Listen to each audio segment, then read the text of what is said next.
When managers treat their employee engagement efforts as just another program or flavor of the week, they're setting their employees up for failure. Here are 3 signs of a disengaged employee and what you can do to help.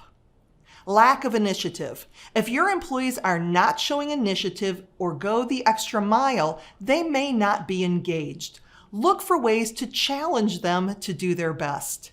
Silence. When people stop making small talk, exchanging pleasantries, or celebrating company wins, there may be an engagement issue.